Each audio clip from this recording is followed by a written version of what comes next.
Bien, on va commencer. Je vous rappelle effectivement, on l'a déjà dit, mais que cette séance est ouverte aux journalistes et que cette séance est filmée. Voilà, c'est pas une appel à la censure, mais juste un rappel. Monsieur le ministre, mes chers collègues, c'est aujourd'hui la première réunion de notre toute jeune délégation qui a été créée, comme vous le savez, le 20 décembre. À cette occasion, donc, je suis particulièrement heureux de recevoir monsieur François Baroin, qui est président de l'AMF et dont nous savons tout l'intérêt qu'il attache à la création de cette délégation, parce que je crois qu'il l'a lui-même demandé. Je suis également heureux de recevoir Cécile Gallien, qui est vice-présidente de l'AMF. Bienvenue. Le fait que nous commencions, Monsieur le Président, par l'AMF, qui est plus qu'une association, probablement une institution dans le paysage français des collectivités territoriales, et je crois tout à fait symbolique. Alors avant de vous donner la parole, quelques précisions donc, pour l'organisation de cette réunion. Comme vous le savez, c'est le vœu du président de l'Assemblée nationale, c'est aussi l'essence de notre délégation, que, comme nous le faisons aujourd'hui, nous engageons dans un dialogue qui soit permanent et constructif avec l'ensemble des associations de représentants d'élus.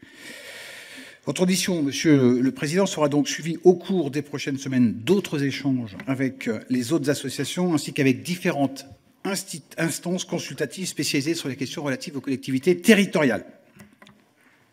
Ces auditions, qui seront, comme celles d'aujourd'hui, ouvertes à la presse et retransmises en direct sur notre site internet, auront lieu généralement tous les 15 jours, un horaire que nous essaierons d'arrêter de façon la plus adéquate possible pour chacun d'entre vous. En tout état de cause, ces auditions se feront en avance de phase des travaux de fond que notre délégation sera amenée à engager sur les sujets que nous n'avons pas encore choisis collectivement. Si vous êtes d'accord, Monsieur le Président, je vais vous laisser tout de suite la parole pour un exposé liminaire. Je propose qu'un débat s'engage évidemment derrière avec l'ensemble des membres de la délégation et qu'on prenne, comme c'est l'usage, une première série de questions avec un représentant de chacun des groupes, si vous êtes d'accord. Monsieur le ministre. Merci, Monsieur le Président, Mesdames, Messieurs les députés, Mesdames, Messieurs les fonctionnaires de cette délégation. D'abord, je voudrais vous remercier pour votre invitation et vous dire que nous sommes avec Cécile Gallien, évidemment très honorés de représenter l'AMF ici devant vous pour cette première audition. Vous avez pu rappeler l'histoire. Vous êtes les parlementaires de la première législature, au fond, qui traverse le caractère singulier d'avoir des parlementaires qui sont exclusivement parlementaires et d'avoir des élus locaux qui sont exclusivement des élus locaux. Je croise le regard de personnalités qui étaient en quelque sorte les deux pendant de nombreuses années. Je les salue.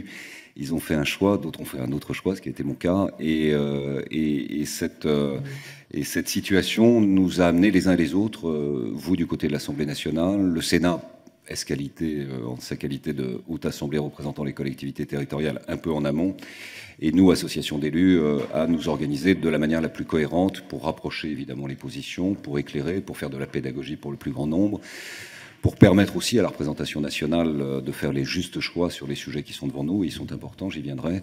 Et donc, nous sommes vraiment à votre entière disposition et nous sommes très honorés. C'est vrai que j'avais sollicité le président de l'Assemblée. C'est vrai que je souhaitais, avant le 100e congrès des maires de France, qu'il y ait l'équivalent de ce qui existe au Sénat, c'est-à-dire une délégation aux collectivités territoriales. Nous sommes très heureux que le bureau soit présenté et soit prononcé aussi rapidement, et nous sommes très heureux que l'année 2018, en raison des chantiers ouverts par le président de la République lui-même, c'est-à-dire une révision constitutionnelle plus les réformes fiscales, qui sont les deux sujets majeurs, qui vont répondre au fond aux deux questions fondamentales. Comment garantir la libre administration des collectivités territoriales et au fond l'organisation décentralisée de notre République, à travers justement l'ouverture du débat sur l'article 72 de la Constitution et l'alinéa 2 souhaité par le chef de l'État lui-même. Et deuxièmement, nous actons, en tout cas le sujet est derrière, la suppression de la taxe d'habitation. Ce n'est pas le premier pouvoir qui supprime un impôt local. C'est d'ailleurs même l'histoire de l'Association des maires de France, puisque je le rappelle pour ceux qui n'étaient pas au Congrès.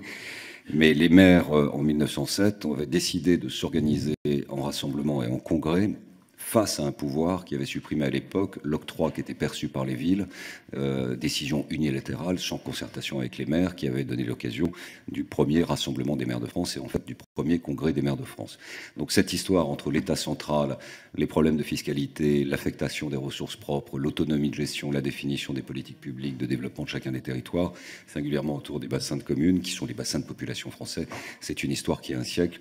C'est pour ça que l'AMF est effectivement pas une association d'élus comme les autres, c'est une institution qui a un siècle, c'est la plus vieille. C'est une association qui a cette particularité double, de regrouper toutes les communes de France, puisqu'on a de la plus petite 100 habitants, j'ai bien dit 100, SANS, il y a une commune en France qui n'a pas d'habitants, mais il y a un maire, et il est là, il est présent, à la ville de Paris. C'est ça aussi l'esprit de la France, c'est son organisation géographique, démographique, c'est ses bassins de population. Et je rappelle toujours, parce que je pense que c'est précieux pour les membres de la représentation nationale de jamais l'oublier, puisque vous créez les conditions par le droit que vous produisez, des politiques publiques qui seront appliquées sur chacun des territoires. Plus de la moitié de la population française vit dans des communes de moins de 10 000 habitants. 36% de la population française vit dans des communes de moins de 2500 habitants. Vous avez plus d'habitants dans ces petites communes que vous n'en avez dans les 20 métropoles, si on s'entend sur un chiffre de 20 métropoles.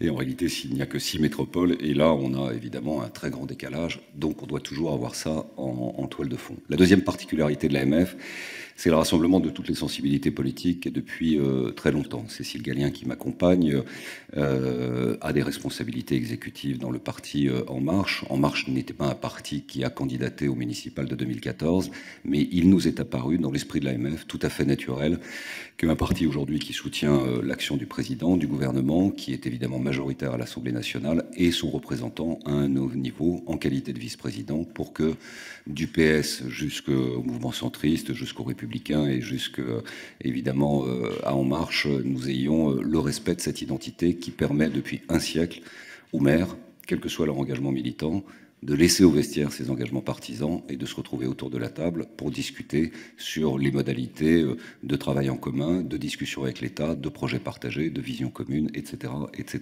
Je ferme la parenthèse sur la présentation de l'AMF, mais vous avez eu raison de rappeler son caractère historique et institutionnel.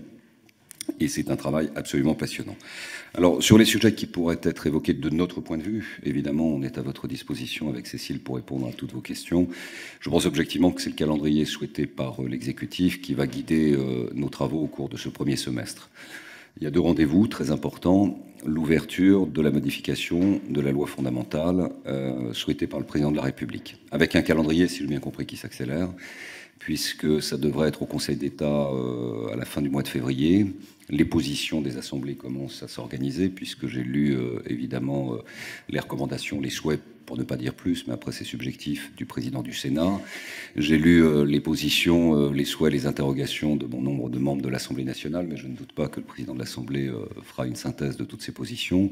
Les partis politiques s'organiseront. Nous, associations d'élus, nous ne prendrons évidemment pas la position de nous élever au-dessus d'une condition qui n'est pas la nôtre, c'est-à-dire on ne va pas sur le terrain des orientations générales du gouvernement. En revanche, nous sommes à votre disposition et nous apporterons des contributions dans le débat public sur les points qui nous semblent susceptibles d'être la voix des maires dans ce contexte, sur l'ouverture de l'article 72 et notamment l'alinéa 2, c'est-à-dire avoir une précision qui permet de fixer un cadre institutionnel sur la libre administration des collectivités locales. On a un problème là-dessus, il faut dire les choses. Il y a une évolution jurisprudentielle du Conseil constitutionnel qui s'est stabilisé en 2003 sur le fameux seuil au fonds d'autonomie à 60,8%. Les chiffres de la Cour des comptes montrent qu'on est aujourd'hui à 60,9%. Donc clairement, on est en situation de dépendance. Donc en logique pure comme en logique pratique, on est fondé à dire, du côté des maires, du côté du bloc communal, on dépend trop aujourd'hui d'un système d'échange de flux financiers entre l'État et les collectivités locales. Et c'est bien pour ça que cette problématique des dotations, avec ce gouvernement, mais au fond qui ne fait que continuer la politique des gouvernements précédents, y compris ceux auxquels j'ai appartenu, je le dis franchement, sauf que les périodes sont différentes. Nous avons été amenés à une époque à prendre des mesures d'urgence pour demander à chacune des sources de dépenses publiques, en l'occurrence collectivités locales, d'apporter sa contribution à l'assainissement des finances publiques, l'inscription dans la durée d'une même politique de réduction de dotation. Et je rappelle que la dotation n'est pas une subvention, je rappelle que la dotation, c'est pas l'aumône que font les maires auprès des préfets ou auprès de l'État. Je rappelle qu'une dotation, dans sa qualification juridique, c'est l'argent que doit constitutionnellement l'État aux collectivités locales à raison des impôts qu'il a supprimés précédemment, pour une très large part. Donc la dotation, c'est un devoir de la part de l'État de transférer. Sauf que ce bloc de dotation est désormais géré comme une variable d'ajustement mis dans le débat de la discussion entre Paris et Bruxelles dans les lois de programmation de finances publiques qui fixent un cadre très strict. J'attire votre attention sur les observations du Conseil constitutionnel de décembre dernier sur la loi de finances concernant la première partie de la taxe d'habitation. La réserve est beaucoup plus sévère et beaucoup plus contraignante pour le gouvernement que les interprétations ici ou là ont pu être diffusées.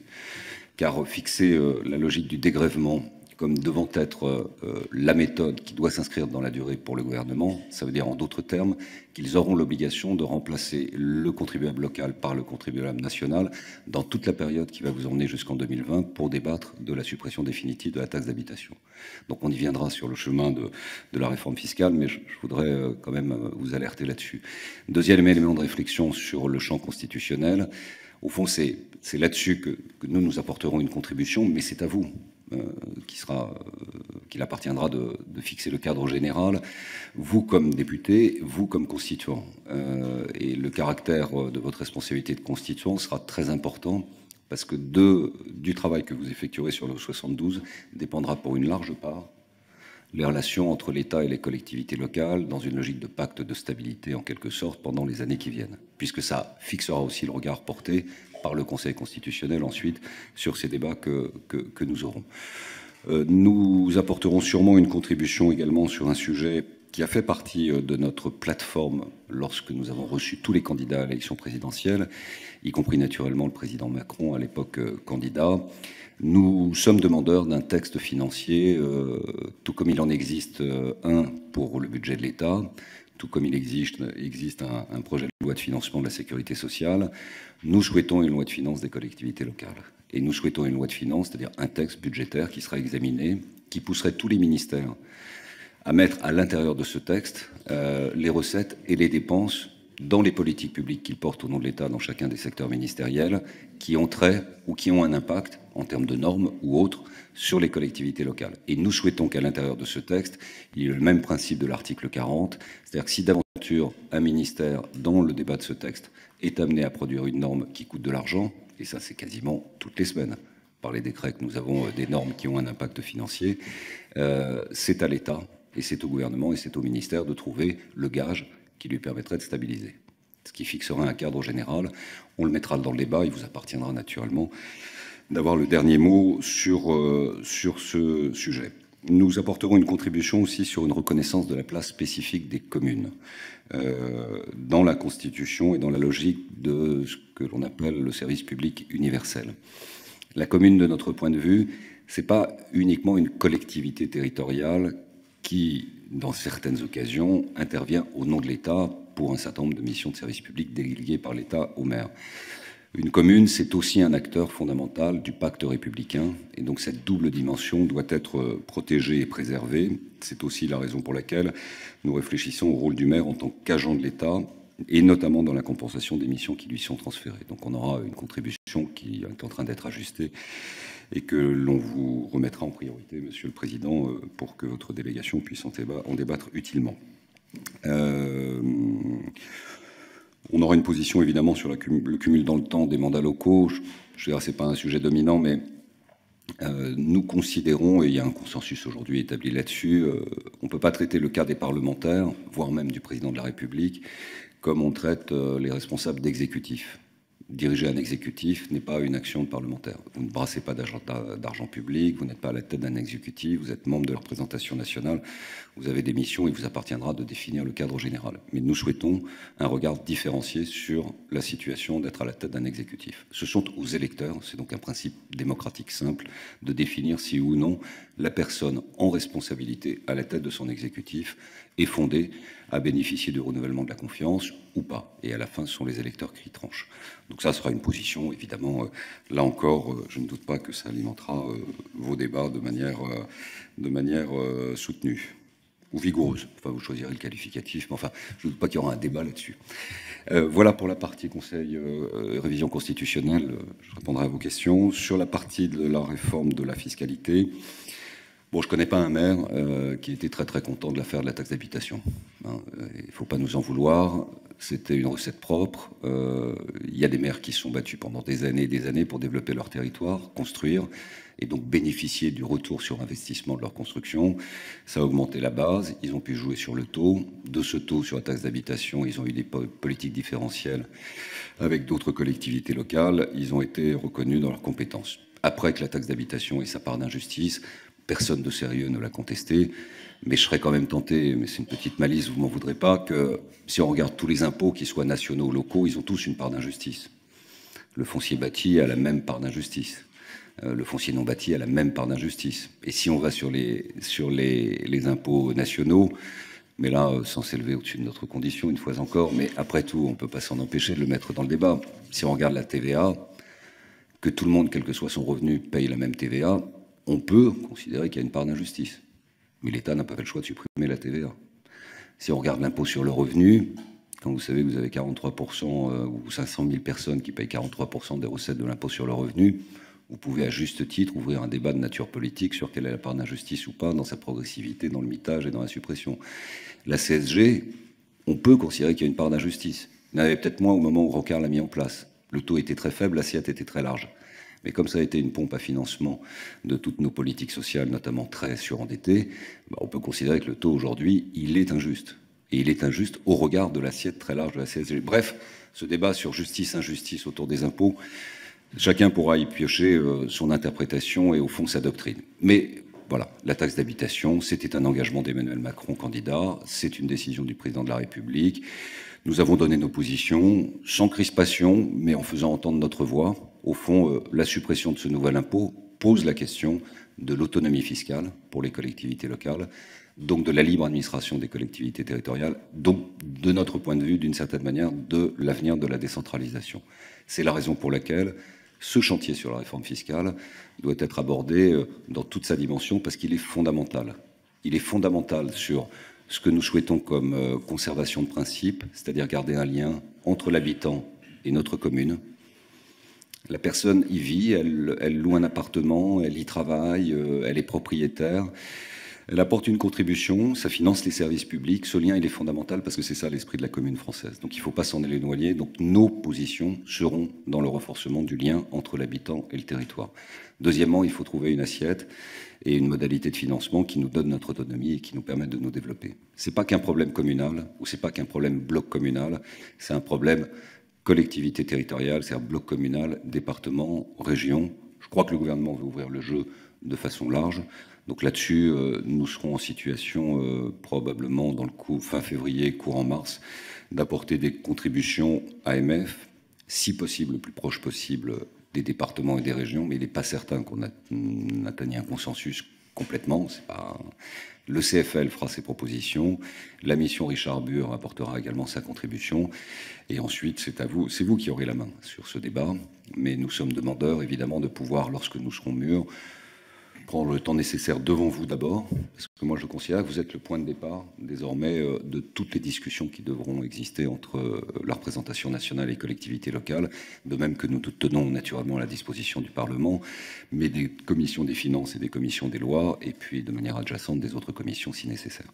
Voilà, sans rentrer peut-être dans plus de détails pour une petite présentation un peu liminaire, un peu longue, je m'en excuse. Après, on est évidemment disponible pour répondre à vos questions. Peut-être que Cécile souhaite... ajouter.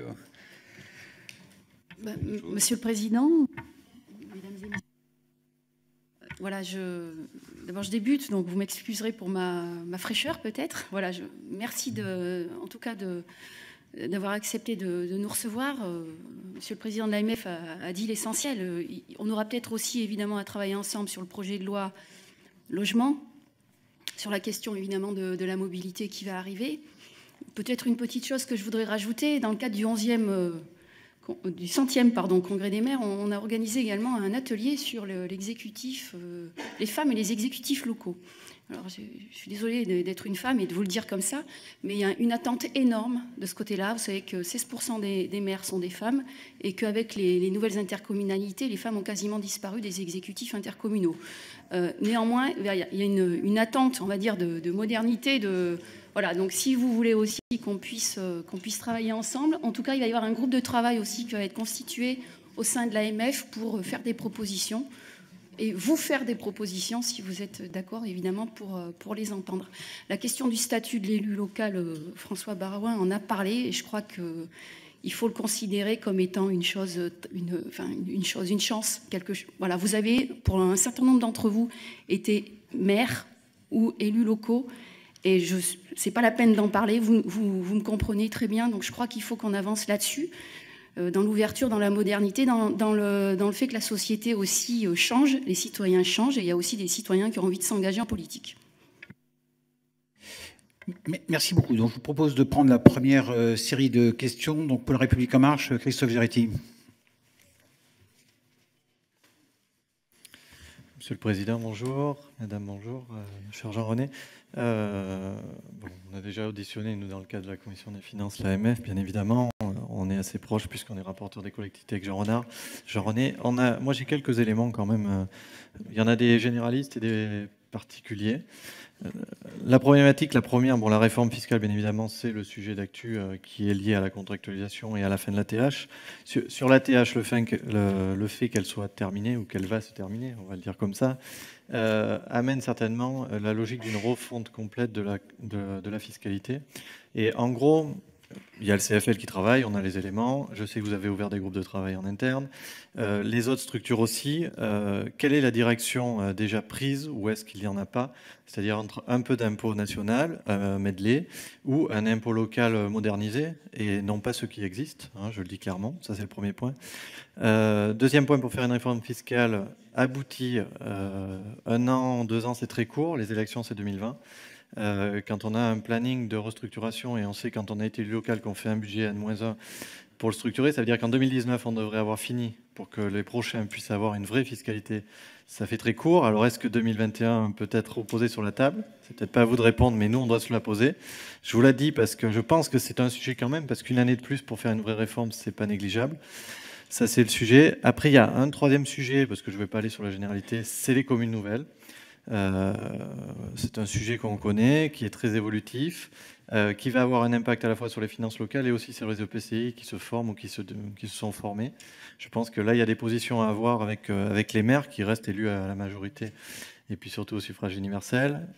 Donc les communes nouvelles aussi, avec le nouvel équilibre que ça va donner dans les territoires.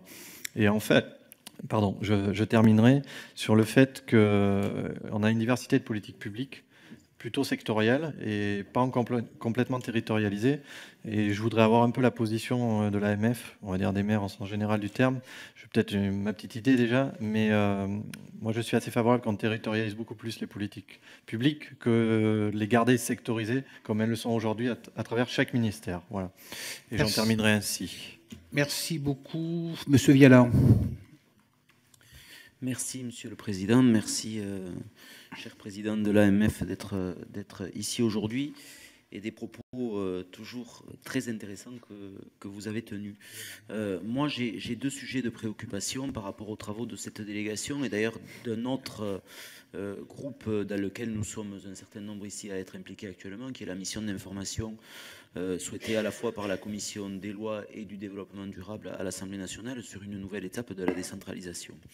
Et j'ai 2 questions à vous adresser, Monsieur le Président. D'abord, je pense que le législateur français, et ce n'est pas du tout une remarque liée à la majorité actuelle, a toujours tendance à penser les choses de manière sectorielle, comme Christophe Géretti vient de le dire, et aussi peut-être en ayant, pour ce qui concerne les sujets de décentralisation de collectivités territoriales, les collectivités territoriales ou les institutions comme sujet d'étude, alors que la réalité du fond du propos devrait être l'aménagement du territoire.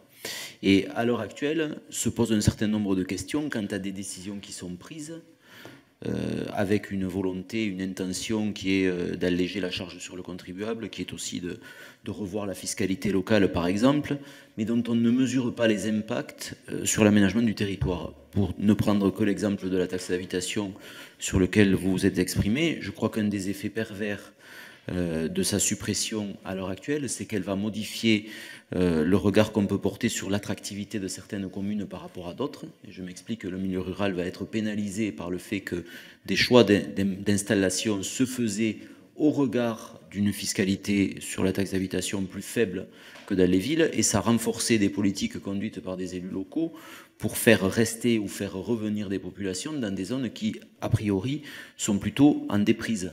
Je peux multiplier les exemples comme ça à l'envi de mesures qui ne sont pas suffisamment réfléchies. Et deuxième sujet, de manière un peu plus large, si on envisage aujourd'hui une nouvelle étape de décentralisation, chose que nous sommes en train d'essayer de conceptualiser, on part de 2 ou 3 postulats et on imagine bien que si on veut le faire de manière efficiente, il va falloir le faire plutôt en partant du terrain pour faire s'exprimer des besoins que l'État pourrait satisfaire.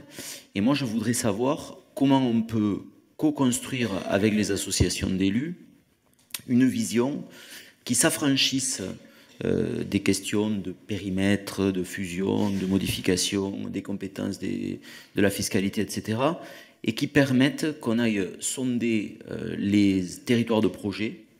Et est-ce que vous seriez prêt, à l'AMF, à partager avec nous à la fois ces constats et cette ambition, de façon à produire quelque chose de novateur et qui nous permette de maintenir des populations le plus largement possible sur le territoire national, à supposer que la majorité actuelle souscrive à cette vue, ce dont je pense que c'est le cas.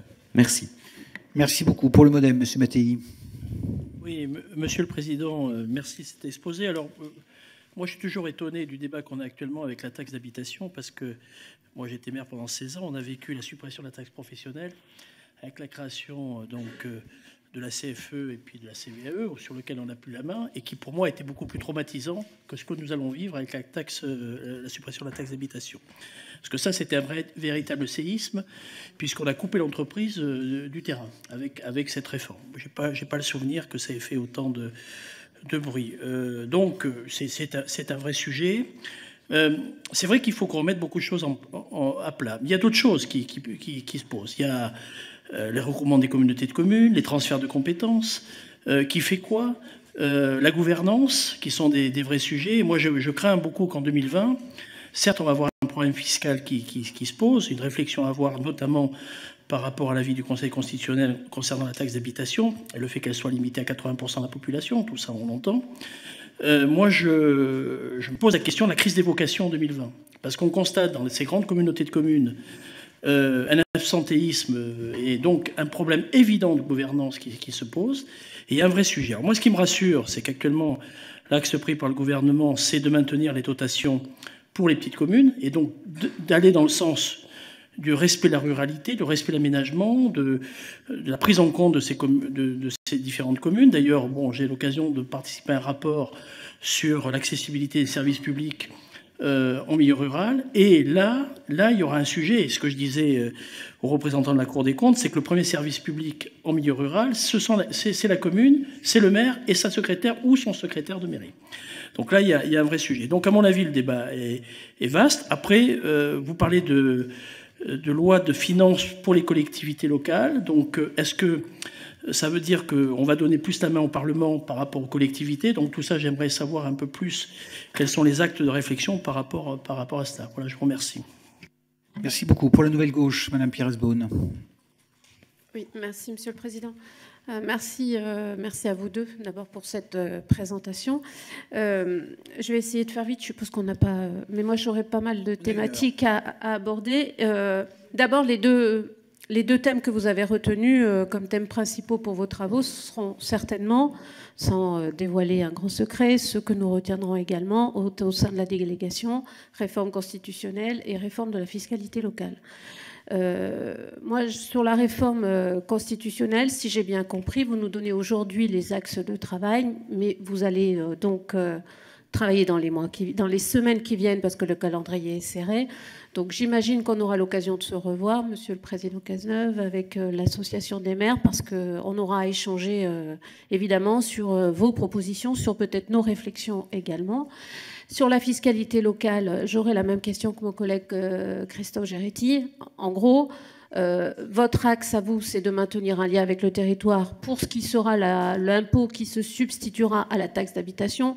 Moi, je n'ai pas vu de maire non plus content de la suppression de la taxe d'habitation. Cela dit, la réforme est derrière nous. Aujourd'hui, on a la responsabilité de trouver une recette qui maintienne effectivement l'autonomie financière des collectivités. Pour moi, c'est en haut de mes préoccupations, avec tout de suite derrière le lien avec le territoire, parce que c'est effectivement, me semble-t-il, les deux priorités pour construire un autre système fiscal. Après se pose la question de la taxe foncière bâtie.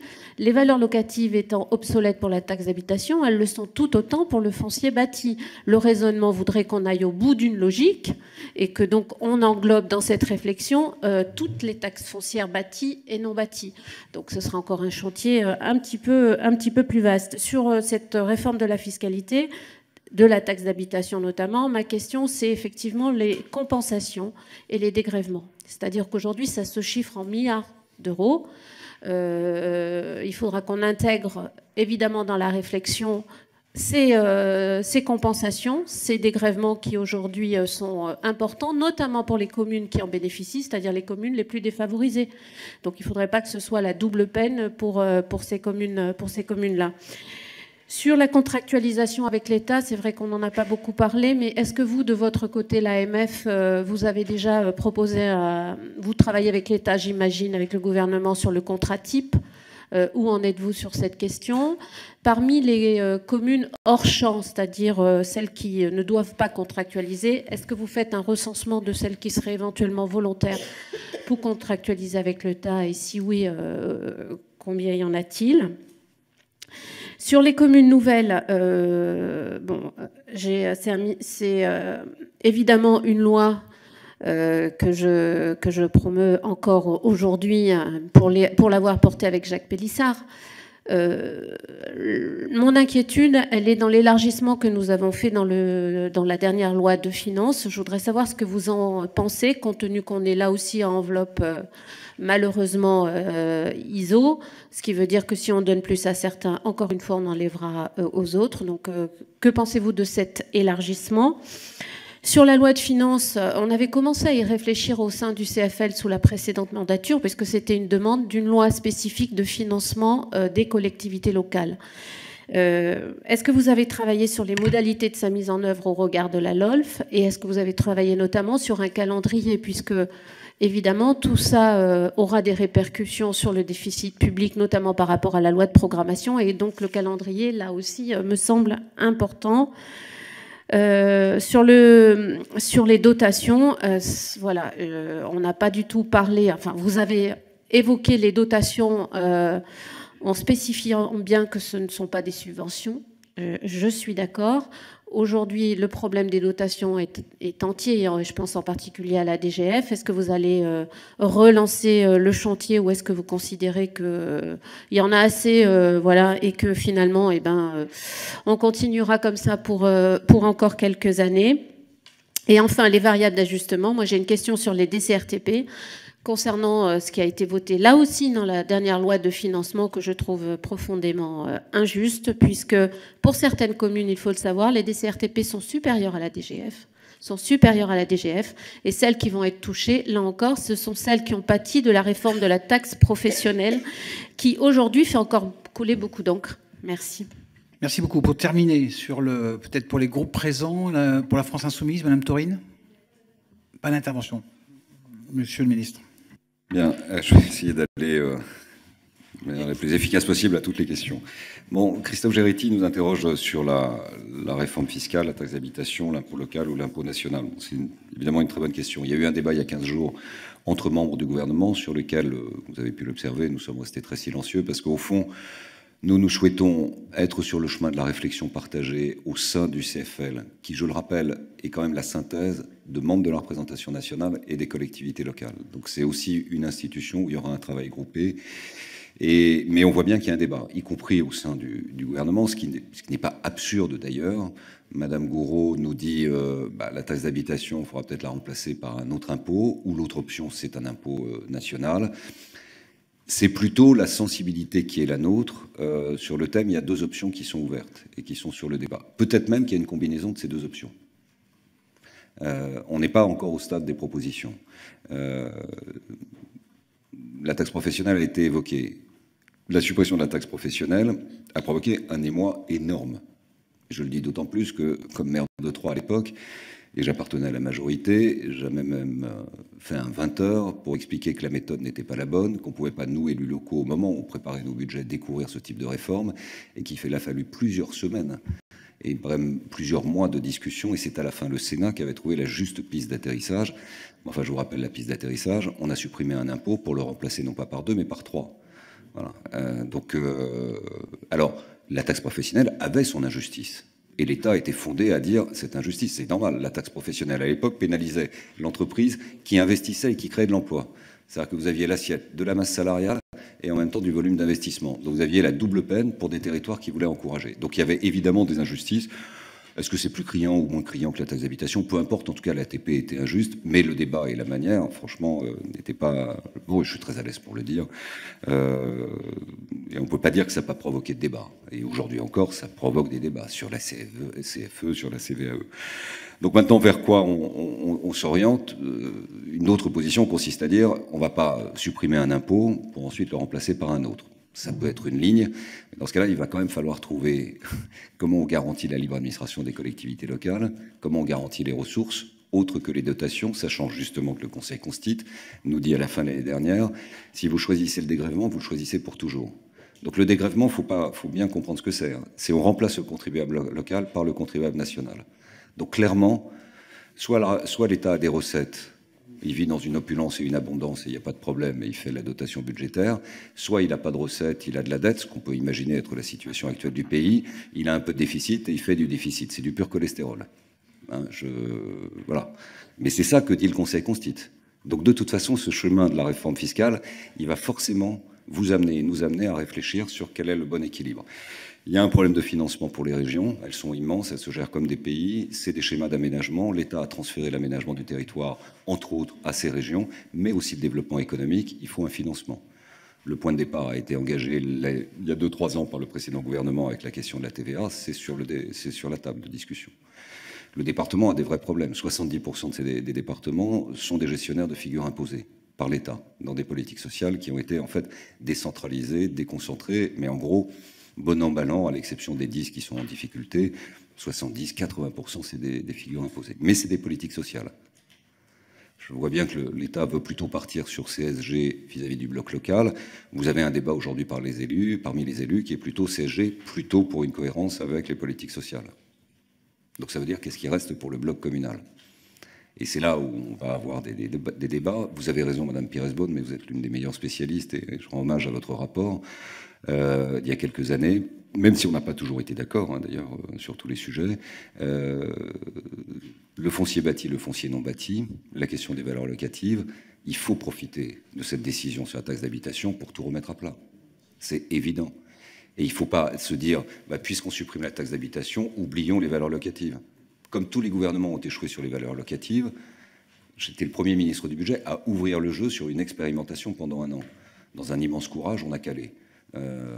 Parce que forcément, au pied du mur de bronze de nos responsabilités, on s'est aperçu que si vous avez une évolution à 120, 130, 140% uniquement sur la partie des baux commerciaux, qu'est-ce que ça va donner sur les habitations? Donc vous risquez d'avoir des effets de ciseaux et des tensions qui sont inacceptables. Donc nous, on va sûrement plaider pour, profitons de la suppression de la taxe d'habitation, pour réfléchir sur ce qu'est ce lien entre l'habitant et l'usager d'un service public et le territoire. Et donc regardons toutes les recettes, il n'y en a plus que 3, le bâti, le non bâti et la taxe d'habitation, et voyons sur la question des valeurs locatives. Et je pense que c'est une occasion unique qui se reproduira probablement pas, à travers ce débat sur la réforme fiscale, de remettre à plat les valeurs locatives. Et vous aurez plus de maires qui accompagneront le dispositif de revalorisation des bases locatives avec la suppression de la taxe d'habitation, puisque la suppression, à raison de son injustice, supprime pour une large part les injustices qui auraient pu, à l'envers, être constatées au moment de de la revalorisation de ces bases locatives. Voilà, donc je ne veux pas trancher aujourd'hui, je ne veux pas vous dire, tiens, on a une idée. Oui, on a des idées, mais je ne veux pas les mettre dans le débat aujourd'hui, parce que d'abord, on a un processus démocratique comme vous, très engagé, discussion au bureau, puis au comité directeur, et ensuite la position sera celle de tous les maires, tenant compte aussi des sensibilités des uns des autres. Élection 2021, objectivement, c'est une décision de l'État, du gouvernement, du président de la République. Les maires seront schizophrènes là-dessus, ils seront tous à l'unanimité très contents d'avoir un an de plus pour pouvoir atteindre leurs objectifs d'investissement, et en même temps la tendance c'est de considérer que les élections municipales c'est un truc très particulier et qu'elles ne doivent pas être nationalisées ou dans une ambiance nationale. Donc là je donnerai juste la position du maire de Troyes, c'est-à-dire je ne m'engage que moi-même. Moi, je me suis engagé pendant 6 ans devant mes électeurs, avec mon équipe municipale, à tenir des engagements. Je ne veux pas être jugé sur l'ambiance nationale ou sur un contexte national. Donc, fusionner régional, départemental, municipal, la même année, à 1 an de la présidentielle, c'est un peu altérer la qualité, la sincérité du lien qui existe entre le maire et ses habitants, un peu comme le lien qui existe entre le président de la République et ses habitants. On voit bien les avantages qu'il peut y avoir. La taxe d'habitation peut être une justification. Les obstacles constitutionnels ne sont pas minces pour le gouvernement, puisque vous savez qu'on ne peut pas avoir, pour 2 élections sénatoriales différentes, le même corps électoral. Donc ça veut dire que, de fait, si vous décalez les municipales, vous êtes obligé de décaler le renouvellement du tiers en 2020 des sénatoriales. Après, ce sont des arbitrages, c'est pas à nous qu'il appartient de nous prononcer là-dessus. Sur les communes nouvelles, nouvel équilibre, l'esprit de la commune nouvelle, c'était au fond de favoriser une nouvelle forme d'intercommunalité sur une base volontaire, avec un partenariat et dans un bassin de territoire qui correspond peu ou prou au bassin INSEE démographique, sur lesquels les uns et les autres peuvent mutualiser, avoir des services communs, partagés, etc. Ça a très bien marché. On n'est pas capable de dire si ça a très bien marché parce que c'est allé en parallèle dans un calendrier synchrone avec la baisse et la chute libre des dotations et qu'il y a eu un peu l'appât du gain avec la préservation de niveau de dotation. Ça continue de bien marcher, mais on n'est pas capable de dire aujourd'hui. Donc je réponds en fait et à M. Guéretti et à Mme Pires-Beaune sur l'avenir des communes nouvelles. La position, c'est de ne pas s'éloigner de l'esprit du législateur. L'AMF est à l'origine de cette idée, parce que l'AMF n'est pas une structure recroquevillée, repliée sur elle-même. Elle entend, elle écoute, elle voit les avantages d'un meilleur rapport qualité-prix pour l'usager, le contribuable, l'administré. C'est pour ça qu'on est allé sur les communes nouvelles, c'est pour ça que mon prédécesseur, Jacques Pélissard, avec vous-même, madame, avait co-rédigé ce texte. J'ai moi-même fait la 2e lecture en ma qualité de président de l'AMF au Sénat. L'idée, c'est pas une carotte fiscale va structurer une intercommunalité gagée dans la durée. Et on n'est pas favorable à s'éloigner de cet esprit de départ. C'est-à-dire qu'en fait, on n'est pas favorable à l'inscription dans le temps, du bonus des dotations garanties. Il faut que ça s'arrête à un moment. Parce que l'esprit de la commune nouvelle, c'est pas de pousser coûte que coûte à une intégration permanente de communes nouvelles partout sur le territoire. L'esprit de la commune nouvelle, c'est offrir un véhicule juridique, stable, dans l'esprit de l'intercommunalité, qui permet à des territoires de s'organiser différemment que ce qu'on leur a proposé jusqu'à présent. J'espère répondre à votre question, Mme Pires-Beaune.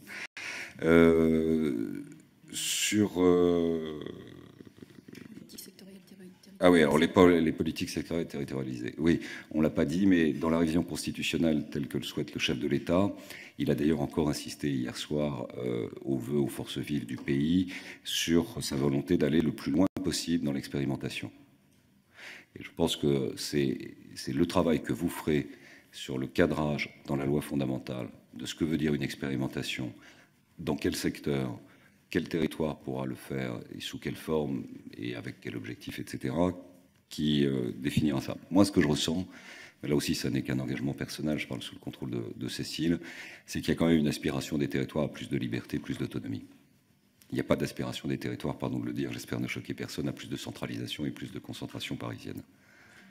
Donc, je trouve très bien, et on a accueilli avec vraiment beaucoup d'intérêt la position du chef de l'État au 100e congrès des maires, qui a ouvert le jeu sur cette question de l'expérimentation. Parce que ça peut aussi répondre à ces besoins, soit de territorialisation, soit de sectorialisation, soit de vision spécifique de développement de tel ou tel territoire.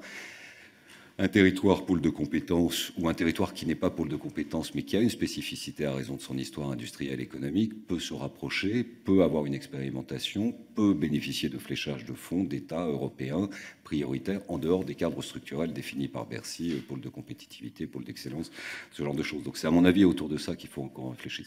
Ce qui est sûr, c'est que notre position, qui je crois est vraiment partagée par la maire de Paris, comme aussi par les maires de métropole, la France ne peut pas se résumer à Paris, 6 grandes métropole et le reste du monde. Il faut vraiment rééquilibrer et profiter des textes qui sont devant nous, sur les textes de nature fiscale comme constitutionnelle, pour rééquilibrer les territoires. Il faut être créatif et imaginatif.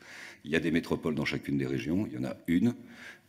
Il doit y avoir des pôles métropolitains, dits interstitiels, qui rassemblent les grands bassins de population, sur lesquels on peut faire œuvre utile d'expérimentation, par exemple de manière fiscale. Un territoire un peu fragilisé, structuré en pôle métropolitain, pourrait bénéficier d'un avantage fiscal pendant 3 ans, 4 ans, 5 ans, pour attirer des entreprises ou pour attirer des habitants, pour éviter que ces métropoles ne soient comme des trous noirs et dans 10 ans aient absorbé toutes les énergies et il restera que les difficultés sociales, que les tensions sociales ou qu'un désert, mais quand même avec des gens qui y vivent. Et c'est pour ça que nous, on vit toujours très mal et on se bat contre le discours « il y a trop de communes, il faut les rassembler, etc. » Parce que une commune, c'est une communauté de vie. C'est quand même ça, l'appellation commune, elle naît au lendemain de la Révolution française en rassemblant les hommes et les femmes qui vivaient, qui avaient décidé de vivre dans un bassin de population. Un point haut, un point bas, près d'une rivière, pour se protéger, peu importe, ils se sont mis ensemble, ils ont décidé de vivre ensemble. Et vous aurez toujours des routes à financer pour accéder à un petit lieu-dit, vous aurez toujours la surveillance du dispositif incendie, secours, s'il se passe quelque chose. C'est ça le service public de proximité. Et c'est là où nous, on est, je pense, irremplaçable comme soutien à l'État, pour faire en sorte que, où qu'on se trouve sur les territoires, on répond présent. Arnaud Viala, sur la nouvelle décentralisation. Alors, je n'ai pas le sentiment qu'on rentre dans une phase 3 lourde de décentralisation. Mais j'ai le sentiment, en revanche, que cette question de l'expérimentation que j'évoquais à l'instant est la réponse pour ouvrir le jeu. Voilà, je pense on n'est pas demandeurs, nous, les territoires, objectivement, d'un grand chamboule-tout territorial. L'année 2015 a été atroce, pour dire les choses, entre la loi MAPTAM, la loi NOTRe, les grandes régions. Et en plus, quand on sait que la toile de fond, c'était une négociation avec Bruxelles pour gagner 3 ans de plus sur l'affaire des 3% de déficit. Et on a sacrifié les territoires en disant on va vous faire des grandes régions. Et puis avec les 10 milliards ou 11 milliards de dotations en moins, ben, on sera au rendez-vous des 3%. Et qu'on a expliqué que quand même ces grandes régions, ça allait faire. J'ai encore en mémoire la voix d'André Valigny, à l'époque en responsabilité, qui nous dit que ça va faire 12 milliards d'économies. 12 milliards d'économies. Alors ça, je voudrais bien savoir quel est le gars le plus trapu à la Cour des comptes qui va nous trouver les 12 milliards effectués depuis 3 ans sur la mise en place de ces grandes régions. Non. Non. Personne n'est capable de le produire. Donc, pas de chamboule-tout institutionnel, on n'est pas demandeur. En revanche, bien saisir cette occasion sur l'aspect fiscal et sur l'aspect territorial. L'aménagement du territoire, vous avez raison d'en parler. Alors là, on est parti sur un agenda 2022. On a des débats. Hein. Honnêtement, la ligne de France Stratégie n'est pas la nôtre. Elle est quand même très centralisatrice et très d'inspiration européenne, en ce sens qu'on prend des modèles extérieurs et on essaye de les appliquer avec un papier calque et être le plus fidèle possible. Alors on dit, tiens, l'exemple allemand, ils ont des Länder, ils sont puissants, etc. Mais le fonctionnement institutionnel allemand n'a rien à voir et son histoire non plus.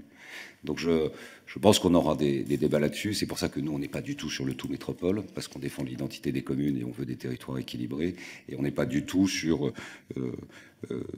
un exemple, l'enseignement supérieur, il n'y a aucune raison que toutes les filières d'enseignement supérieur aillent dans les métropoles. Les filières d'enseignement supérieur, vous pouvez en avoir dans toutes les préfectures de tous les départements. Vous pouvez avoir une agglo qui fait 60 000, 80 000, peut très bien se retrouver avec 1 000 ou 2 000 étudiants en premier cycle, en deuxième cycle. Ensuite, il n'y aura pas le spectre le plus large possible d'offres d'enseignement supérieur, mais vous pouvez très bien avoir des passages. Et c'est en gardant ces jeunes qu'on arrivera aussi à préserver les territoires dans leur développement et leur avenir. Donc ça, il faut quand même qu'on porte ce message. Chacun ensuite est libre évidemment de le développer. Territoire ou projet, j'ai répondu. Monsieur Mattei, bon, j'ai répondu sur la taxe professionnelle. Moi, je trouve que ça a quand même fait vachement de bruit, la taxe professionnelle. Et je trouve que ça en fait encore. Et d'ailleurs, ça en fait plus que sur l'affaire de la taxe d'habitation. La seule différence, c'est que la taxe d'habitation avait au moins cette vertu, je suis très à l'aise pour le dire, c'est qu'elle avait été mise dans le débat présidentiel. La taxe professionnelle n'avait pas été mise dans le débat présidentiel de 2007. Donc, et c'est pour ça que je trouve que les ronds dans l'eau au moment de l'ATP étaient très supérieurs au tsunami vécu par vous, mais pour nous, qui n'était qu'une vaguelette, et on a fait le minimum en disant on n'est pas d'accord sur la taxe d'habitation. La crise des vocations, oui, bien sûr, vous avez en moyenne 30 à 40% de maires qui ne feront pas plus d'un mandat. Mais de toute façon, la politique évolue. Alors, évidemment, le surgissement d'En Marche dans le paysage politique est un élément nouveauté profond. Mais ce n'est pas celui qui structure, de mon point de vue, le plus l'évolution de l'approche politique. C'est vraiment la suppression du cumul qui fait que l'évolution en profondeur de la représentation territoriale, des problématiques de vocation, de la difficulté de la tâche, éclairera un peu mieux dans 3 ans et dans les années qui viennent, au fond, ce que sera le degré d'implication d'un citoyen au service d'une cause générale en devenant maire ou en devenant adjoint ou devenant conseiller municipal. Alors, Madame Pires-Beaune, fiscalité locale, bon, je ne veux pas aller plus loin à ce stade, mais on sera évidemment à votre disposition. J'ai répondu sur les valeurs locatives. Pour nous, ça fera partie du paquet cadeau. Il faut en parler, il n'y a aucune raison. Il faut se saisir de l'affaire. La contractualisation. Alors, l'AMF ne prend pas de position particulière sur la contractualisation parce qu'au fond, ça concerne les gros, et c'est les grosses structures qui sont au moins 60 millions d'euros de fonctionnement. Donc effectivement, ça fait un peu plus de 320, 340, 360. La cote n'est pas encore complètement définitive, mais bon. Donc sur la contractualisation, au fond, il y a les 3 critères. Les critères de pauvreté, vous avez un deuxième critère et un troisième critère sur niveau d'endettement et autres. Nous, on s'est beaucoup battu en amont pour faire entendre raison sur quand même un cadre contractuel qui était largement dessiné par Bercy. L'affaire des 12 ou 13 années d'investissement qui était dans le débat au départ et qui a tenu quand même très très longtemps. Il faut vraiment ne pas avoir géré une collectivité locale pour savoir qu'au fond, c'était l'empêchement d'inscrire dans la durée un projet d'investissement et que ça favorisait l'investissement de très court terme, à 6 mois, 1 an. C'est-à-dire que vous n'aviez plus de projet de développement de long terme, mais que vous n'aviez plus que du court terme. Et pourquoi ? Parce que Bercy ne veut plus d'investissement. Ils ne veulent plus d'investissement porté par les collectivités locales, non pas parce qu'ils veulent plus d'investissement, ils savent que c'est un pilier du développement économique de notre pays, mais ils considèrent qu'à chaque fois qu'un élu fait de l'investissement, ça fait du fonctionnement derrière.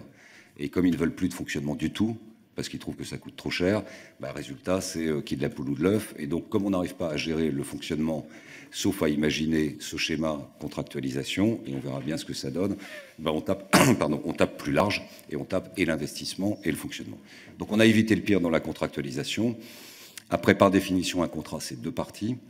Donc il y aura des discussions. Est-ce que ça plaît aux maires? Très franchement, dans leur globalité, ça va faire curieux, après tant de décentralisation, de se retrouver à la préfecture avec les directeurs financiers pour dire le 1-2, on va faire ça comme fonction. C'est un truc un peu bizarre. Je vous le dis franchement, ça va être un peu bizarre.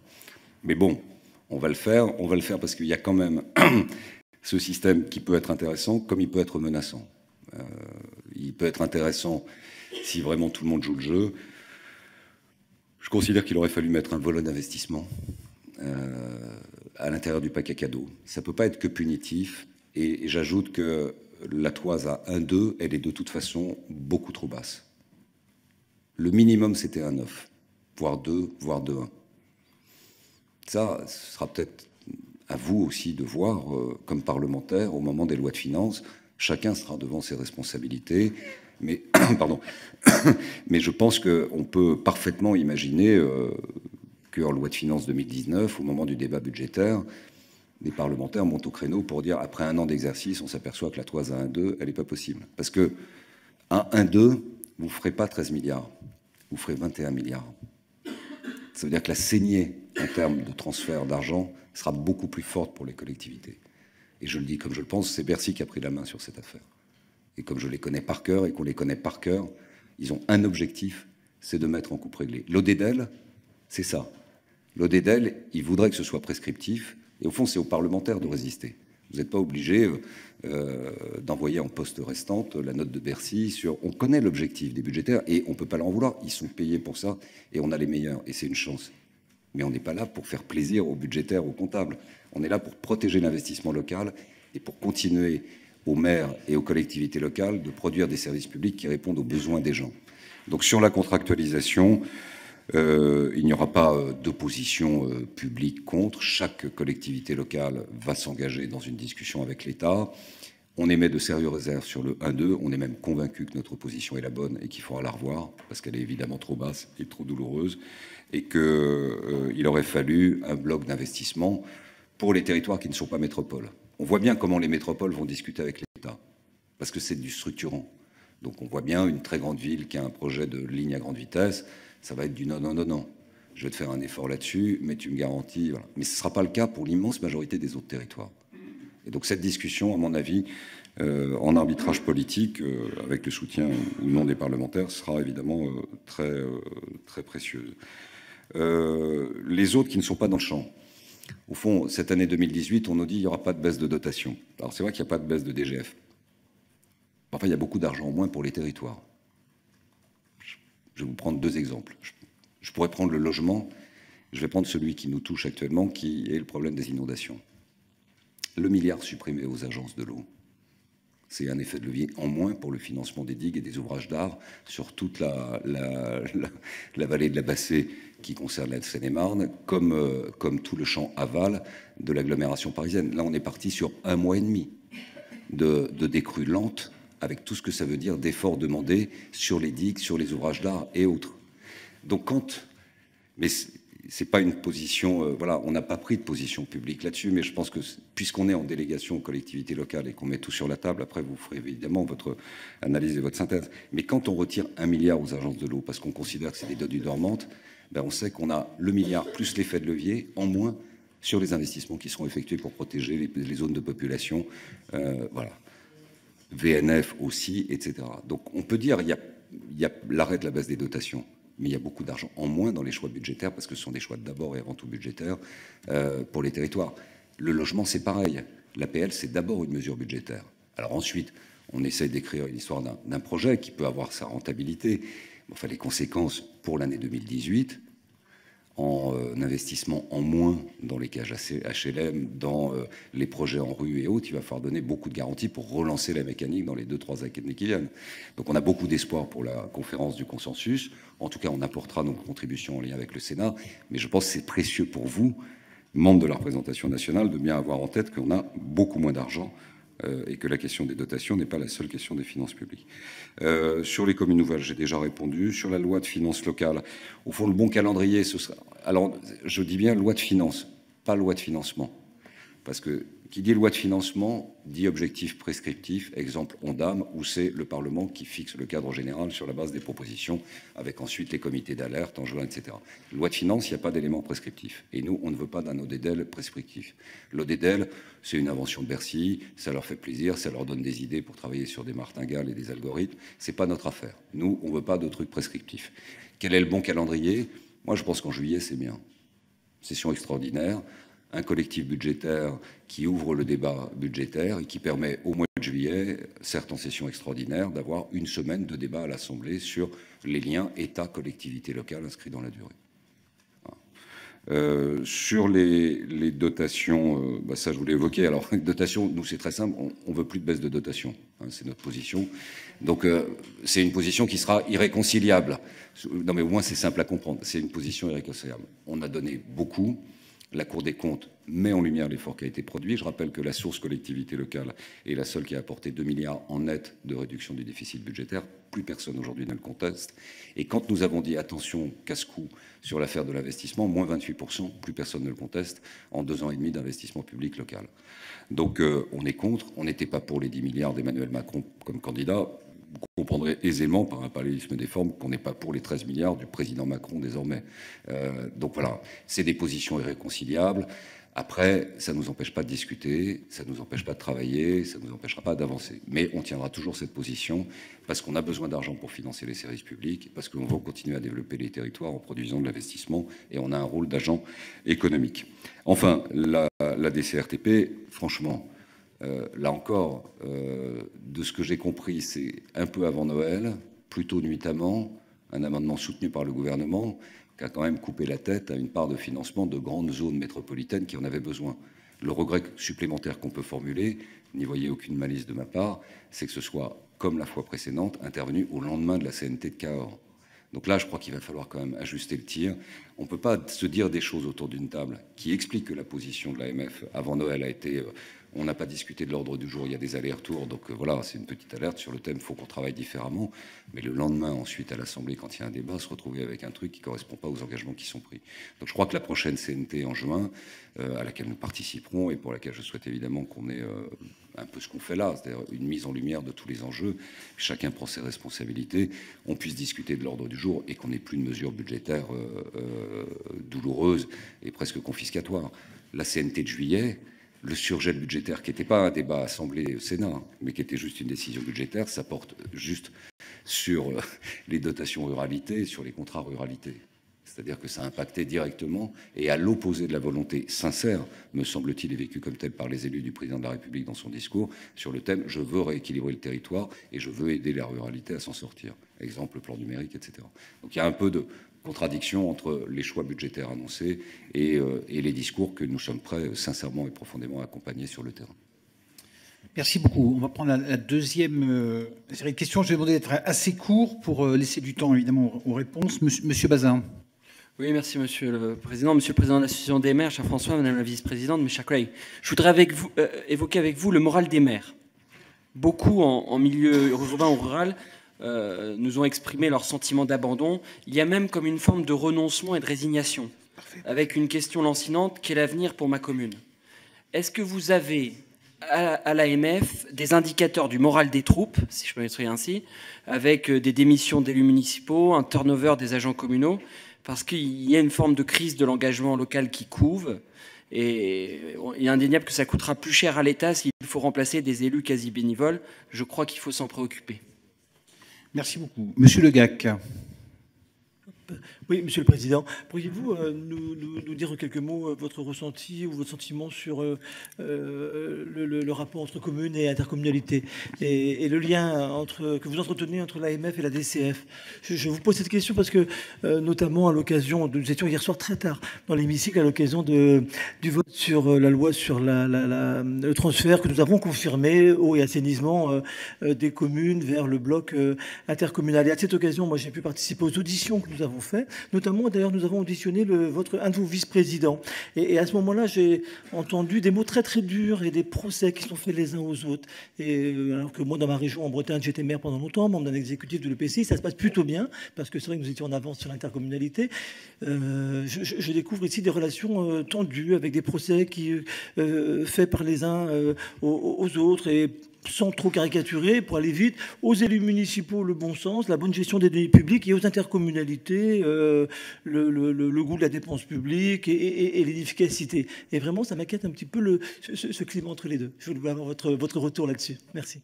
Merci pour votre esprit de synthèse. Madame Lacroute. Oui, Monsieur le Président, merci. Monsieur le Ministre, Madame la Vice-Présidente, merci de cette présentation. Alors, vous avez déjà répondu à de nombreuses questions, mais je voulais insister quand même sur la taille des communes, sur la pertinence au regroupement des communes nouvelles. On a évoqué tous les changements qui sont intervenus ces dernières années, et sur des territoires, alors même en Île-de-France, alors en plus on a la question de la métropole du Grand Paris, le périmètre de la métropole du Grand Paris qui est en train de se poser, et donc beaucoup de communes sont en train de se dire, est-ce qu'il ne faut pas effectivement qu'on se regroupe, qu'on mutualise nos moyens, mais qu'on aille même jusqu'au regroupement, avec quand même des questions derrière, notamment sur leur représentativité au sein des communautés de communes, puisqu'on sait que en général les communes sont représentées, les toutes petites, par une voix, un délégué. Le fait de se regrouper vont leur faire perdre cette représentativité unique. Donc des questions, et jusqu'en 2020, est-ce que l'AMF sur ce sujet-là pourrait pas affiner un peu sa position, puisqu'on l'a vu aussi en plus avec les crises de vocation, on risque de perdre aussi des candidats sur un certain nombre de communes en 2020, donc il faudrait que l'AMF quand même avance un peu sur ce sujet. Merci. Madame Louwagie. Oui, merci Monsieur le Président, merci Monsieur le Ministre, Madame la Vice-Présidente. Un certain nombre de questions ont été posées. Je voudrais effectivement revenir sur la situation de cette démotivation qui existe d'une manière générale, pas seulement au niveau des maires, mais au niveau de l'ensemble des conseillers municipaux. Et je dirais, quels que soient les âges, quel que soit par ailleurs le nombre de mandats exercés, quelquefois pour des personnes qui simplement ont commencé leur mandat. Et je pense qu'il faut effectivement qu'on porte une attention particulière. On a d'un côté les élus qui demandent à ce qu'il y ait une pause au niveau fiscal, une pause au niveau réglementaire. Mais de l'autre côté, ils nous demandent aussi d'envisager des modifications pour 2020. Alors bon, c'est un petit peu contradictoire, mais on a ces deux orientations. Mais nous avons, dans certaines communautés de communes, dans certaines communes, les conseillers municipaux qui ne siègent pas à la communauté de communes se sentent désintéressés, ils ne se sentent pas participer, et on a un vrai problème. Or, moi je me souviens, il y a encore une quinzaine d'années, il était rare qu'on ait des conseillers municipaux qui soient déçus par leur mandat. C'était vraiment très rare. Et aujourd'hui, on a ça qui revient régulièrement. Donc je pense qu'il faut qu'on prenne ça à bras-le-corps pour préparer 2020. Et c'est encore plus vrai probablement dans les territoires ruraux. Merci beaucoup. Monsieur Rebeyrotte. Oui, Monsieur le Président. On a un certain nombre dans cette salle à avoir connu une AMF où, d'abord dans les formations financières, on nous rappelait qu'il fallait quand même regarder le taux de désendettement des communes, le ratio en cours de la dette sur la CAF, la capacité d'autofinancement, pour quand même faire attention dans notre gestion communale. Bon. Et puis c'était une époque où l'AMF poussait au regroupement communal, pas pour le plaisir, pour dire si on veut consolider l'organisation communale, si tout bouge et qu'il n'y a que des communes qui ne bougent pas, à un moment donné, il y aura une fragilisation de l'organisation communale et de la liberté communale. Et c'est vrai qu'on est un peu dans les toutes petites communes aujourd'hui, dans des situations qui sont très inquiétantes. Moi, je rejoins sur la motivation. Quand vous êtes dans une commune de moins de 100 habitants aujourd'hui, avec en plus les dotations qui sont intervenues, la limite de capacité de gestion, de pouvoir faire des choses, etc., est plus que nuancée. Donc l'AMF, à cette époque, était, j'allais dire, porteuse de l'idée des communes nouvelles et de faire avancer en quelque sorte l'organisation communale. Et c'était aussi à une période où l'AMF réfléchissait à un changement, peut-être même de scrutin, à l'intérieur de l'AMF. Faire en sorte qu'on rééquilibre un peu le poids entre les communes pour faire en sorte de retrouver une dynamique. Alors je voulais simplement savoir où on en était par rapport à tout ça. Merci beaucoup. Madame Blanc.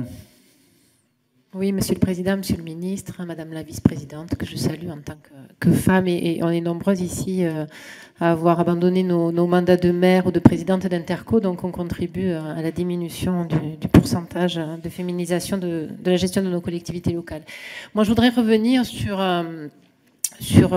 la taille critique des communes. C'est un sujet, on sait, qui est toujours délicat à aborder. Mais c'est vrai qu'aujourd'hui, moi, j'ai toujours défendu la complémentarité et le binôme indissociable que représente la commune et l'intercommunalité. C'est quelque chose qui est dur à tisser, qui est dur à créer sur le terrain. Et pourtant, je pense que c'est vraiment l'état d'esprit indispensable pour arriver à travailler, à porter des projets de territoire pertinents.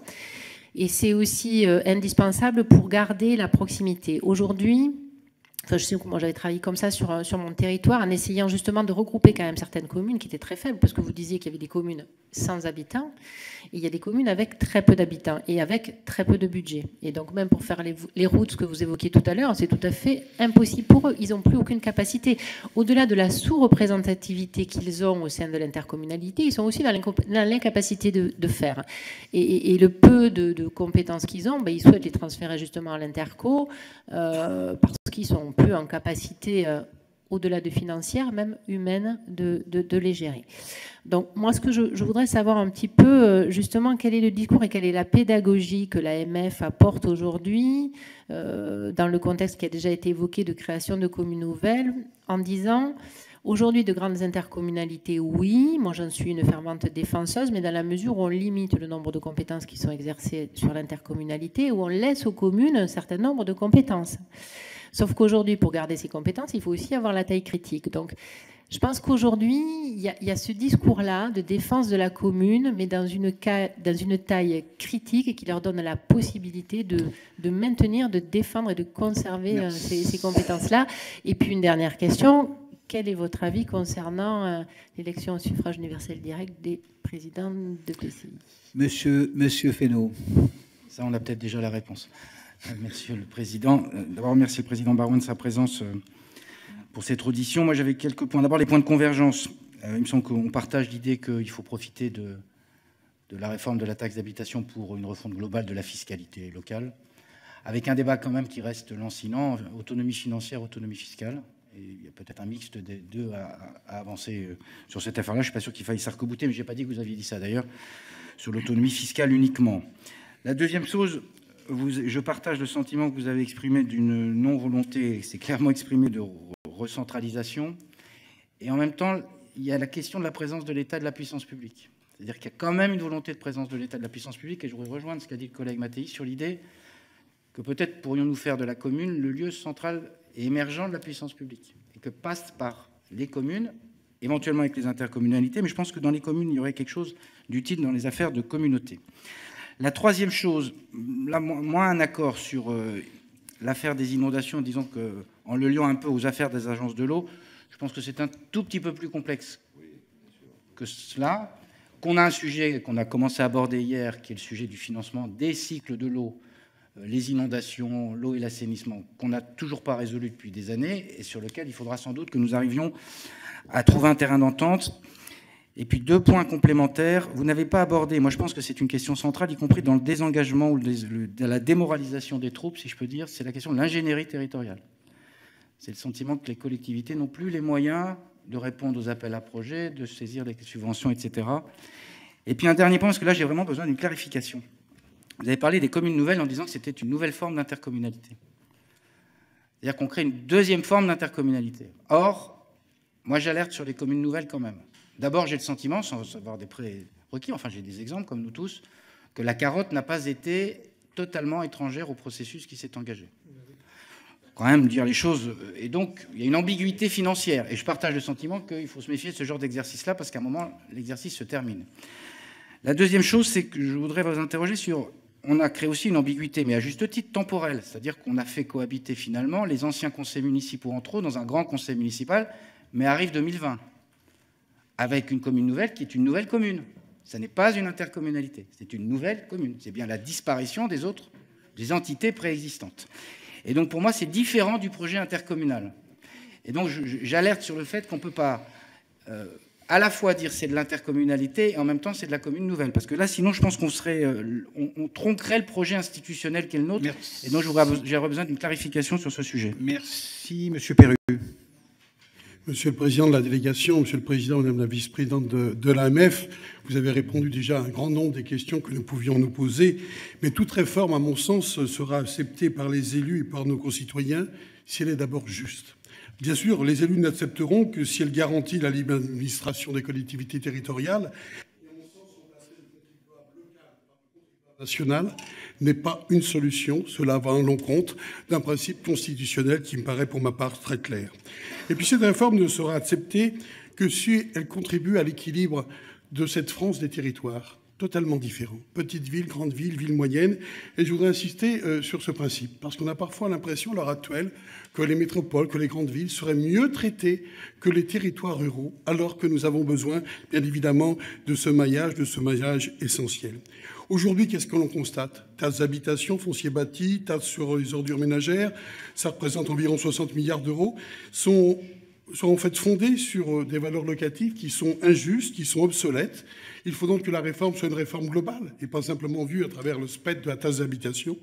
Mais bien sûr, une remise à plat de la fiscalité qui s'articule aussi avec une réforme des concours financiers de l'État aux collectivités locales qui lise des critères de mesure fiscaux qui soient véritablement justes, potentiel financier ou effort fiscal. Je terminerai simplement par quelques mots que j'avais appris lorsque j'étais étudiant en droit, qu'un professeur de finance nous disait « Posons-nous toujours la question pour les collectivités locales, parce que c'est très complexe. Qui fait quoi? Qui paie quoi? Et pourquoi? C'est cette clarification que l'on se doit de donner aux contribuables. Merci beaucoup. Les deux dernières questions, rapidement, s'il vous plaît, Madame Michel. Merci, Monsieur le Président. Monsieur le Ministre, Madame la Vice-Présidente, je vous remercie pour vos réponses aux questions riches déjà posées.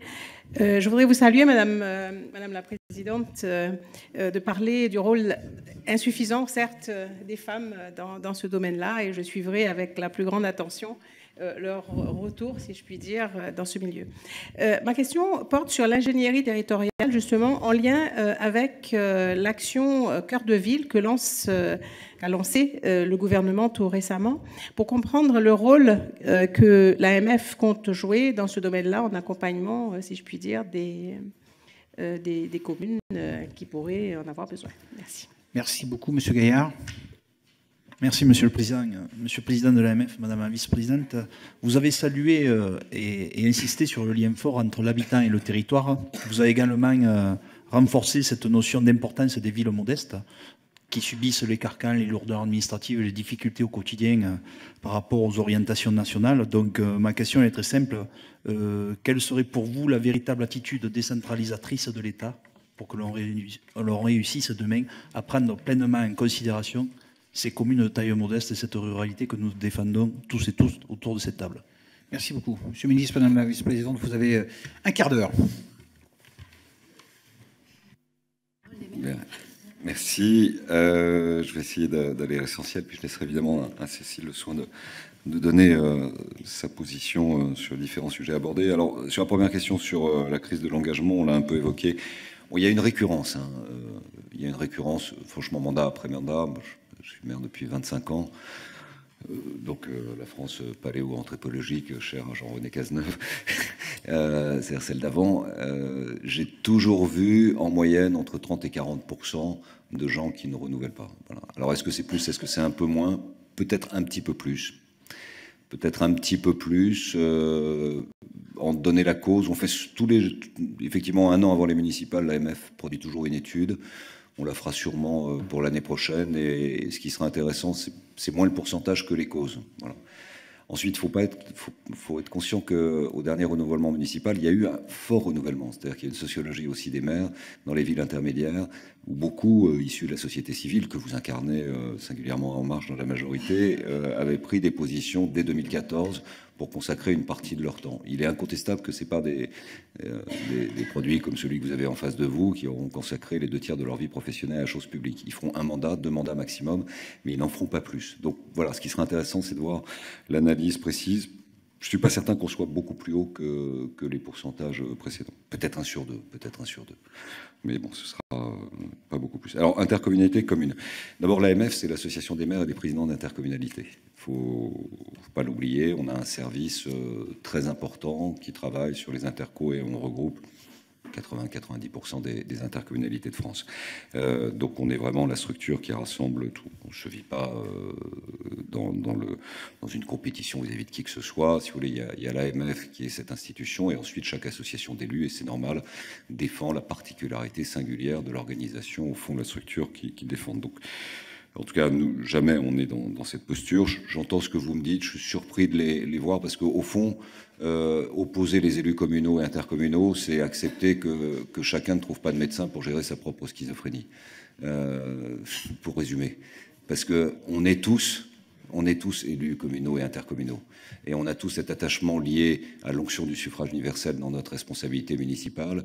Et on est tous passionnés, on considère que c'est une chance de pouvoir travailler à un échelon supérieur avec une ambition plus élevée, une vision plus large et sur des secteurs et des territoires et des compétences très complémentaires de ce que produit comme service de public proximité du coin de la rue l'élu municipal. Donc au fond, c'est très complémentaire et l'AMF ne vivra jamais ces 2 fonctions comme une compétition, les vivra au contraire comme une complémentarité dans le sens de l'histoire, pour que les choses soient claires. En revanche, la position de l'AMF a toujours été sur l'intercommunalité, sur une base volontaire, et pas sur une base obligatoire. C'est pour ça que l'AMF, dans l'histoire, a toujours pris des positions, quels que soient les gouvernements d'ailleurs, de droite ou de gauche, opposées à tout ce qui allait dans un champ administré, orchestré, imposé par l'État.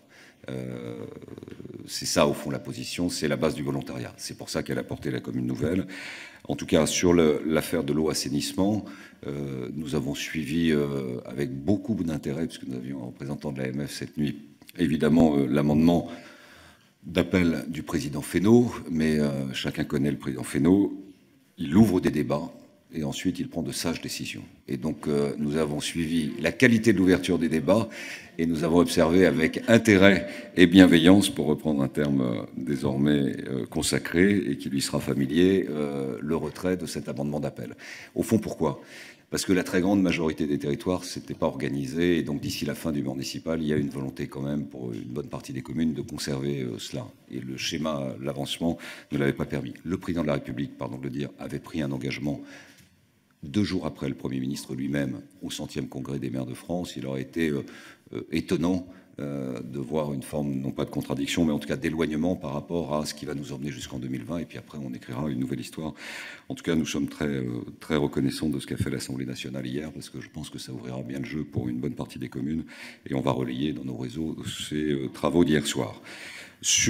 Pour Valérie Lacroute, pour ce qui concerne la taille des communes, est-ce qu'il y a une bonne taille de communes? Au fond, là encore, ne demandez pas à l'association qui représente les maires d'affaiblir sous quelque forme que ce soit et de donner un critère.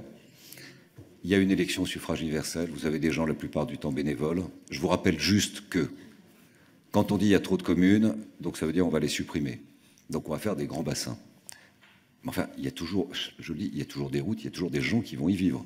On ne va pas délocaliser, on ne va pas faire des pogroms, on ne va pas faire des déménagements, on ne va pas faire des ponts aériens, on ne va pas sortir les gens de chez eux, puis on ne va pas les installer dans les zones où il y a des services publics ou du commerce. Ils seront toujours là. Vous aurez toujours la grand-mère du pâtissier, du médecin qui sera dans le lieu-dit à 25 km et au mois de décembre, quand il y a la neige qui tombe, il faudra quand même toujours déneiger ces routes. Vous aurez toujours ces routes et vous aurez toujours le même kilométrage. Donc vous aurez toujours des dépenses publiques de fonctionnement. La question est de savoir si c'est porté, alerté par des gens bénévoles, élus, qui souffrent, mais pour qui c'est une dignité, une élévation d'exercer ça, ou des fonctionnaires à distance, qu'ils soient d'État ou de collectivité territoriale EPCI, à 20, 30, 40 km. Moi, je vous dis, si on est dans une logique budgétaire, même la logique budgétaire arrivera à primer plutôt sur les bénévoles. Pour une simple raison, c'est qu'un fonctionnaire, il arrive à 25 ans, il sort à 62 ans, il a une espérance de vie de 20 ans. Son coût budgétaire pour l'État sur ce cycle de vie sera d'1,8 million. Rapporté sur le même nombre de mandats par des élus différents ou le même, ce sera 350 000 à 400 000. Donc c'est un rapport de 1 à 4. Voilà. Donc qu'on arrête avec ce truc, il y a trop de communes, qu'on fasse des communes nouvelles, qu'on fasse de l'interco, etc. Mais qu'on arrête ce discours. Parce que c'est un péché contre l'esprit comptable. Et j'ajoute que c'est une erreur au regard de ce que représentent nos communes. En tout cas, vous ne pouvez pas demander à l'AMF d'épouser les contours de ce type de discours. Donc pour nous, il n'y a pas de taille commune. Et de taille de commune, taille minimale. J'ajoute que l'AMF, le principe, c'est un maire, une voix. Donc qu'on soit maire de Paris ou maire d'une commune de 10 habitants ou 20 habitants, c'est la même voix parce que c'est la représentation de la commune qui s'exprime par la voix de son maire dans le rassemblement des maires de France. Véronique, sur les problèmes de représentativité, oui, c'est un sujet. Alors je mets bien de côté la question des communes nouvelles et celle des conséquences interco XXL versus post-loi NOTRe, post-directive Lebranchu, post-calendrier accéléré 2017, bref, les nouvelles interco, où là, il y a un problème de représentativité. Alors, il y a des présidents d'interco qui ont trouvé des bonnes réponses. C'est, au fond, soit faire des conférences des maires quand les maires n'ont pas été désignés par leur commune pour se représenter, donc au moins les maires sont au courant de ce qui se passe pour l'avenir de leur commune, soit, on est un certain nombre à l'avoir fait, tous les 3 mois, aller dans les communes membres de l'EPCI, faire un point régulier, rapporter. Voilà. Moi, je pense que c'est une question de disponibilité, d'état d'esprit, d'attitude. En tout cas, il faut que tout le monde soit au même niveau d'information pour ensuite faire le bon choix, qu'il soit au conseil municipal ou au conseil communautaire. Sur la représentativité AMF, bon, j'ai un peu répondu à monsieur Robert Hoth. Voilà, je pense que là-dessus, on n'est pas en décalage. Sur le couple commune-interco, je l'ai déjà dit. L'intercommunalité, c'est un fait incontournable. J'ajoute que, en fait, les maires n'ont pas attendu l'État ni les différentes lois pour faire de la mutualisation et du partenariat intercommunal. Ça existe depuis très longtemps. Après, il y a eu des étapes, ensuite il y a eu des changements.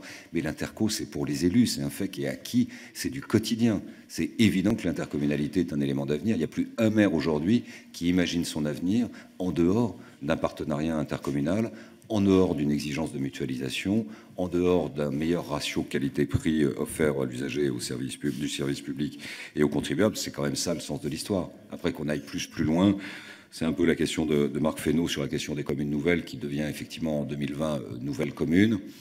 Mais après tout, qu'est-ce qu'on a à dire? Il y a eu un texte, il y a eu des choix. les bassins de population sont organisés, ça représente près de 2 millions de personnes. Voilà, le seul point que l'on pourrait soulever, c'est ce que tu évoquais, Marc. Au fond, est-ce que la carotte fiscale a été suffisamment intéressante pour justifier cette accélération de l'histoire qui fait qu'aujourd'hui, il y a presque plus de 2 millions de personnes qui vivent dans ce qu'on appelle des communes nouvelles. Je pense que l'affaire de la préservation des dotations a accéléré, c'est sûr. Mais je pense que même sans ça, il y aurait eu quand même une forme d'appétence, peut-être pas aussi importante, mais je pense que ça a quand même répondu, et c'est pour ça que ça a bien marché, c'est pour ça qu'on est assez fiers de l'avoir porté. Ça a quand même répondu à des demandes. Alors ce qui est intéressant, c'est géographiquement. Ça s'est énormément développé dans l'Ouest. Et en revanche, il y a des très très grandes réticences sur la façade Est, sur la façade Sud-Est. Donc plus vous allez vers l'Est, moins ça se développe. Allez savoir pourquoi, il faudra qu'on sonde un peu les âmes et les corps, voilà. Mais l'histoire, en fait, on n'est pas capable de le dire, c'est 2020, et c'est voir ensuite pour le prochain mandat comment ça se passera. Je suis d'accord avec toi, enfin, sur l'eau et la question des agences. J'ai pris cet exemple pour dire que c'est pas parce qu'on dit on gèle les dotations qu'il y a moins d'argent pour les territoires. Et j'ai pris un exemple d'actualité pour qu'il soit frappant.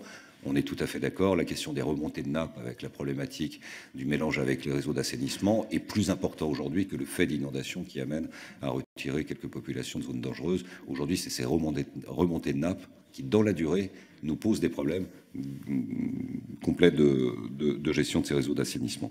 Ingénierie territoriale, oui. Alors attention, l'Agence des territoires, qui est une idée que nous avons portée à l'AMF, mais l'idée, c'était pas de refaire une tuyauterie, même si on voit bien que l'idée de l'État, ça va être de faire de cette agence des territoires une agence d'ingénierie au service des territoires. Nous, notre idée, c'était de dire, il y a un ANRU, une agence nationale de renouvellement urbain, qui a bien marché. Le cadre juridique lui a permis d'avoir l'autonomie, ça a été doté budgétairement, les parlementaires en discutaient, les gens de qualité étaient derrière, chaque territoire défendait valablement les quartiers qui étaient retenus, et à la fin, il y a eu de l'investissement, ça a produit, on a détruit des tours, on a résidentialisé, ça a marché. Ben, nous, on a dit, il faut la même chose pour les campagnes. Et donc, notre idée, c'était une ANRU des campagnes, donc c'était une agence de la ruralité. Et ça devient une agence des territoires, parce que ruralité, on ne sait pas très bien ce que ça veut dire, si on met les sous-préfectures, si on met les villes moyennes. Mais du coup, ça devient une espèce de tuyauterie d'ingénierie. Moi, je pense que ce serait bien que la délégation, quand même, regarde ça de près, avec un principe simple, c'est que quand on dépense 1 euro pour la ville, on dépense 1 euro pour la campagne. Voilà, c'était ça l'idée. Et c'est cette idée-là qui doit se retrouver dans l'agence des territoires. Il peut y avoir de l'ingénierie. Ça, ce sera très bien et ça aidera les territoires parce qu'on en manque cruellement. Mais il doit y avoir également de la dotation budgétaire. Et c'est là où le bras de fer avec Bercy, Monsieur le Président Fesneau, doit s'engager pour que cette agence ait la même efficacité que la fille de Jean-Louis Borloo, qui s'appelle l'ANRU et qui a été objectivement un exemple de politique publique décentralisée, déconcentrée et très, très adaptée. Bernard Perrut sur toute réforme doit être juste et sur le qui fait quoi, oui, bien sûr. La loi NOTRe, de ce point de vue, pour répondre à une question, a été vécue du côté des maires comme une source de grande inquiétude. Et je réponds à la question, le chiffon rouge pour l'AMF, tout en étant association des présidents d'intercommunalité, c'est évidemment l'élection au suffrage universel direct des conseillers communautaires. Parce que nous considérons que cette élection au suffrage universel direct, c'est la fin des communes. Or, nous, on se bat pour la vie des communes, on se bat pas pour la mort des communes. Qu'il y ait une question spécifique sur les métropoles qui le demandent dans un cadre métropolitain et qui engendre également une question spécifique sur le maintien ou non du statut conseil départemental dans le périmètre de ces métropoles, c'est autre chose.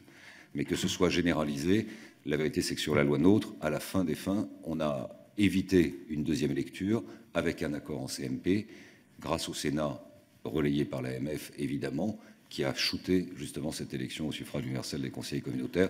C'est peut-être la différence que l'on peut avoir avec telle ou telle association structurelle. La DCF, je pense, est plutôt pour. La position de l'AMF est naturellement plutôt contre, mais même totalement contre. Moi, pour aller très très vite sur la question de la démission éventuelle d'élus locaux, moi je crois que la question qui se pose, c'est les grandes intercommunalités XXL. Aujourd'hui, vous êtes conseiller municipal, vous n'êtes pas dans une intercommunalité, clairement, c'est très problématique. Alors, il y a des endroits, ça se passe parfaitement bien, parce que les présidents d'interco sont très démocrates. Il y a réellement un débat public, il y a des commissions thématiques au sein desquelles toutes les communes sont présentes. Il y a d'autres endroits où c'est très compliqué et toutes les compétences ont été quasiment transférées à l'intercommunalité. Donc, je pense que c'est aussi de notre devoir au niveau de l'AMF de faire connaître les bonnes pratiques des intercommunalités. Voilà, comment améliorer la chose.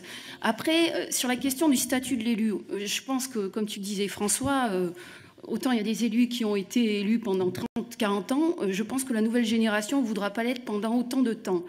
Mais pour qu'il y ait des nouveaux élus, je pense qu'il faudra les former. Donc on a parlé évidemment de ces agences d'ingénierie, ok, mais le statut de l'élu, le droit à la formation et surtout former les futurs élus, c'est absolument indispensable. Voilà. Et puis sur le cycle de l'eau, tu en as très bien parlé aussi, c'est un enjeu majeur. D'abord, la ressource en eau est un enjeu vital. Gérer les inondations, il faut de la solidarité amont-aval. Il y a des très bonnes pratiques au niveau des eaux pluviales où on n'enterre plus du tout, on canalise plus du tout, on laisse les sols librement. Enfin voilà. Donc il y a de très très bonnes pratiques, mais qui sont malheureusement pas encore assez développées. Je crois qu'il ne faut pas se hâter pour légiférer sur la question de la gestion de l'eau. Il faut le faire de manière aussi pointue, aussi complexe qu'elle l'est dans la réalité. Merci infiniment. Monsieur le ministre, Madame la Vice-présidente, merci beaucoup pour la franchise de vos réponses. On voit que l'étendue des sujets qu'on a abordés aujourd'hui montre que la délégation a du boulot et c'est tant mieux. Merci beaucoup.